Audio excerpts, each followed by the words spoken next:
I would go here with what are the caveats of application. Sir, go to the next slide. So yeah, so when you think about the documents required for the application, as one of the question was, so you need a curriculum vitae, you need a statement of purpose, you need a cover letter. Cover letter is required when you are doing a PhD application. Cover letter is not that much required when you are doing a master application. But CVs, SOP is a compulsory stuff. Letter of recommendation you need, as I told you, that even the studies have found that letter of recommendations are pretty strong things. Okay, and English proficiency tests is like a basic criteria. GRE, if you are applying to US universities which have not yet revoked the GRE criteria. So yeah, so these are the basic things you need. Now I will go with in detail about what are the good and bad example of a CV, SOP, and a cover letter. I will just go into the a little bit of details. So move to the next slide.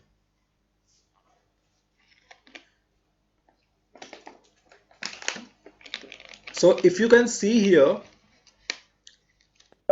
in in this part of the in here in the left side of the presentation is an example of a CV.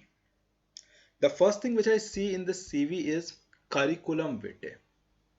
Seriously, you are sending a CV document and before that you are writing it as curriculum vitae.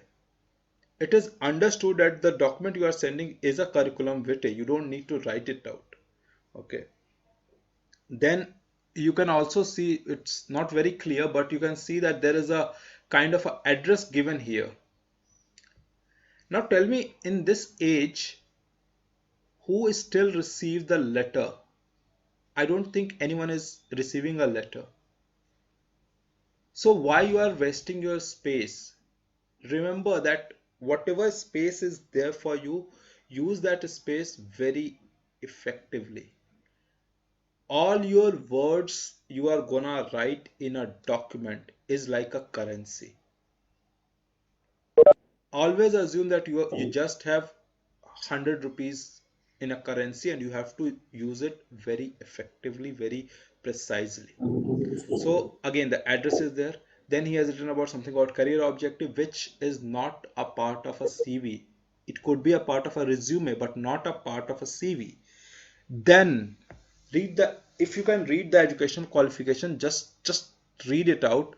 You will see that he has started with class 10th, 12th, then BSc, MSc, PhD. And my question is, where are your nursery and 5, 6 grade results? You should have also put it in there. Below that, you can see a personal detail. The name is there, date of birth is there, gender is there, marital status, religion, nationality. You know, these things I think are very good when you are making a profile on Sadi.com, and these things should be left for your parents to do. Your religion, your nationality, your date of birth, your gender is something, it has nothing to do with your application. So these are the things you should not be having. And in this information, like he has used almost half a page or a page of a CV to give the information which is not even consistent. Now we move to the next part of the slide, which is an example. Now you see here the CV start with the name of the applicant. The most important thing in a CV is you. If you are not there on the top, then who who else should be? Then your email ID, then your mobile number, then your Skype ID. Because if someone has to contact you, they will either contact you by email or then they will call to do an interview. Here there is a education. So if there is someone has finished PhD, then masters, all the information are here. This is a very straightforward, all the informations are there. There is no personal, you don't need to give the personal details. So this is just an example of a CV. We go to the good and bad cover letter. Example, this is a real cover letter I have taken from one of the postdoc guys. I know him personally, so I just took it. So if you read this thing, what are the things which you notice? For me, I notice the first thing is like the font size is completely different in the first line itself. Then he or she starts with myself, then comma, and then currently becomes C capital. How is that possible? In which kind of English language you start with capital, then after a comma you again start with another capital? It's the murder of English language. Okay, and if you just go through it, it talks about a lot of stuff, and there are a lot of mistakes. So for example, you see I apostole am, I apostole am, but toward the end he write I am. One of my scientific writing teacher told me that you are allowed to do mistake, but if you are doing a mistake, be consistent with your mistake. That means that you don't know the rule. But if you correct yourself during the document itself, it means you know the rule, but you are giving an impression that you don't want to read your document what you have written. Okay, so this email, especially I will read out a sentence. Presently, I am looking for a postdoctoral position and I found your name in your institute website and I went through your field of research. Interest is very interesting to me. If anyone can explain me this, I would be highly indebted, because for me this was a sentence written in a form of Christopher Nolan movies, which is like dream inside dream inside dream inside dream, and then you try to decipher whether it was a dream or a reality. Okay, so I've been now see the other part. Here, this guy is very clear that who is he, what he is doing, okay, what he did, okay, and from the but here the person has written very straightforward what is the objective of writing the email, what, and when he is writing what is the objective, he is also explaining that what is the like exactly. He's not mentioning the website. He's mentioning, okay, you are working in the field of study. Like if you are applying to the medicinal chemistry is a vast field, but you can concise it down to the work which he or which the professor is doing. So that field of study, and do you have any prior experience? Can you contribute something to this work? So that is what he goes on. I am currently involved in a project which focuses on why it is from the particular field of study. So then you end your statement by connecting your story with the professor's story. So that is one way of introduction. And because if you receive an email in the Gmail, you already see the first few lines. So in the first few lines, it gives an impression whether I need to open that particular email or not. If that is written in a very bad way, the chances of you not getting a response is pretty high. So we have to improve our chances by improving our cover letter when we are approaching a professor. Okay, so we move to the next part. Here there are certain don'ts. First thing, informal greeting. You never start with hi, hello, all these greetings. Okay, and again, when you write to a professor, remember that you can write with a proper salutation and start with dear, proper salutation, doctor or professor, and prefer to write the last name. If you are confused which is the last name, go for the full name. Never write a professor the first name, because that is taken as a very offensive stuff in Western world. You can use the first name only when you have been allowed to use that name. So that is a thing. Then, if you remember the last example of the bad cover letter, there he was talking about himself only. Okay. You are talking about that I have done this, I have done this, I have done this, I have done this, that. So you don't have to do that. You have to be very precise and how you can contribute to the which is the WhatsApp English, because now we write AM has become just M, U has become YOU has become U. So if you write these kind of English, it's I don't know what to say about that. When I say about no homework, it means that you have sent an email to a professor who is working in plant physiology, asking him that you are interested in working on the animal physiology. These things have happened. I have seen certain emails from some professor who, like, I regularly talk with professors in, in my university and in other universities, and they have shown me some emails. Like a professor showed me that he is a system biologist and he received an email asking for, oh, I'm interested in working on the organic chemistry, organic synthesis of this thing. And he's like, how am I related with organic synthesis? Okay. Then, of course, grammatical and typo error. Okay. And then the second thing which we do is we just copy our CV. We just take our CV, paste it there.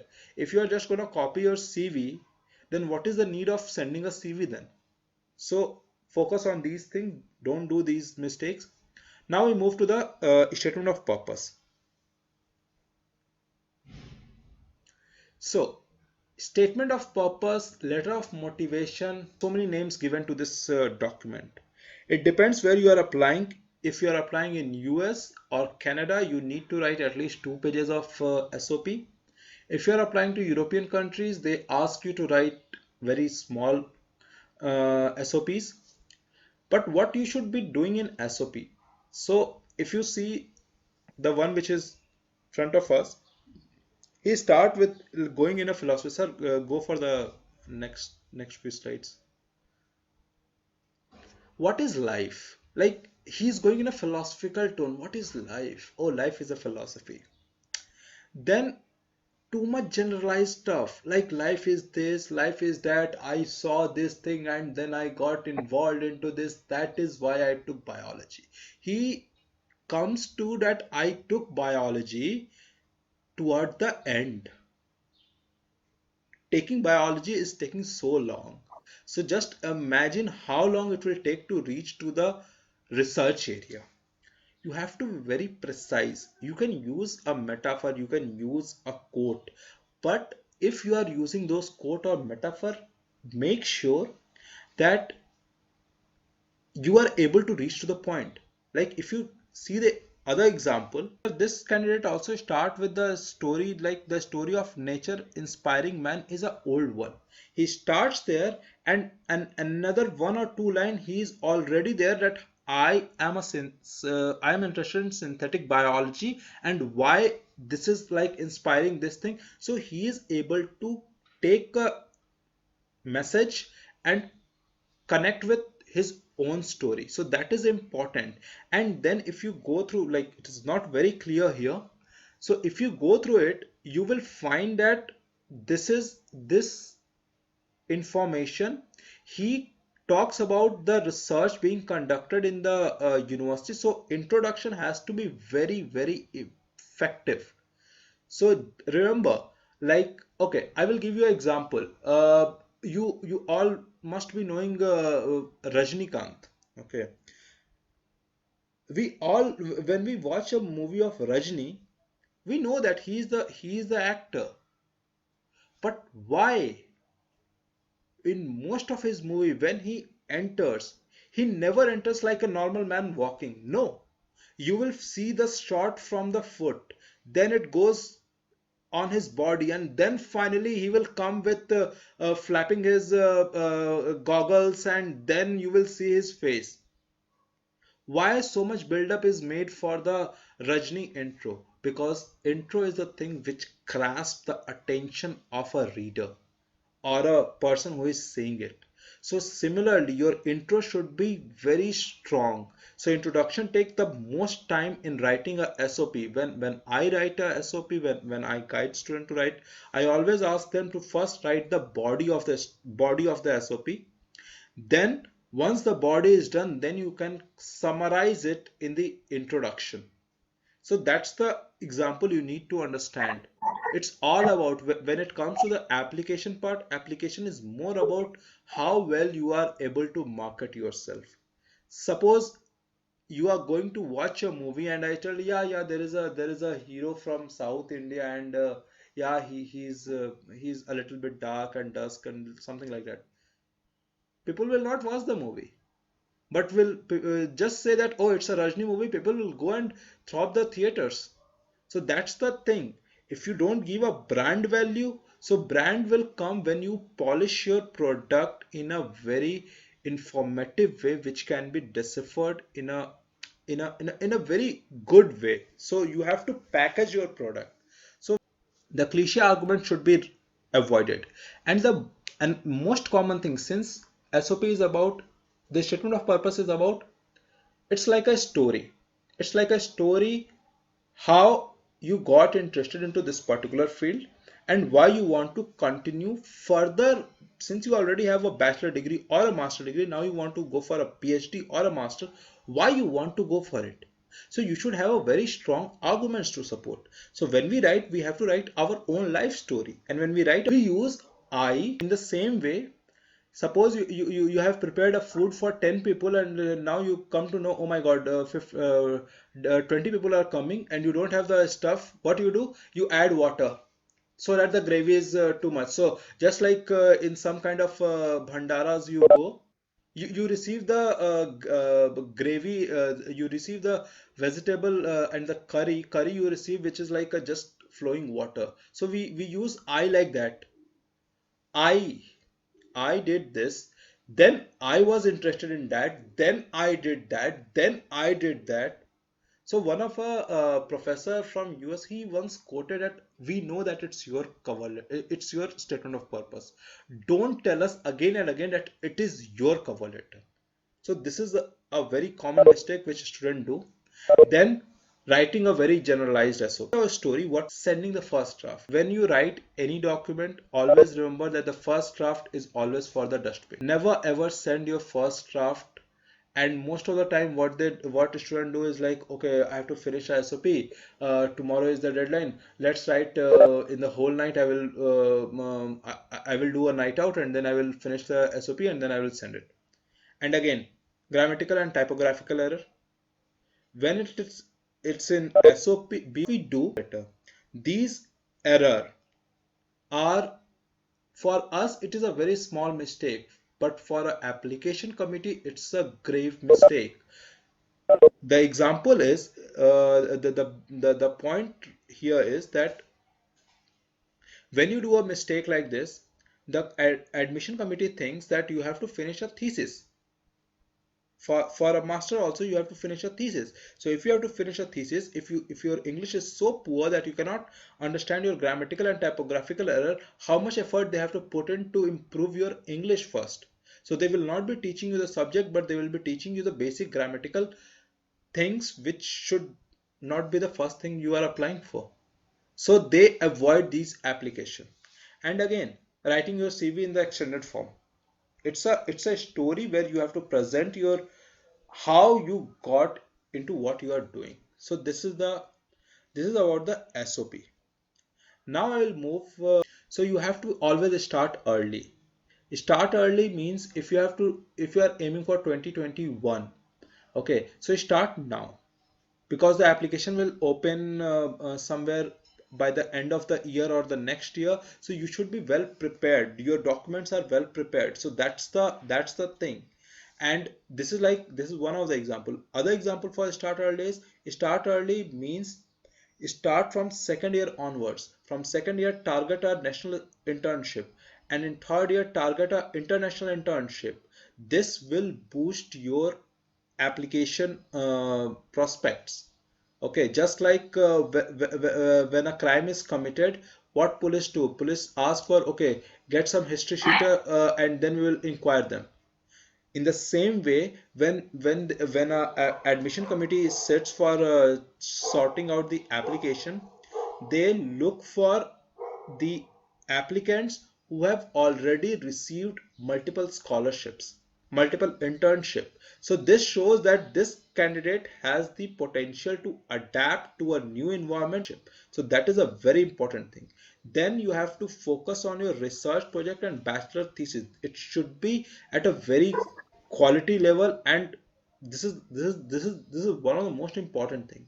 And then the thing is, best foot in academia. What does it mean? Like I told you that CGPA doesn't matter, but if you aim for the best places, then they look for CGPA. For example, the story I told for the Oxford guy, he was a gold medalist in his university.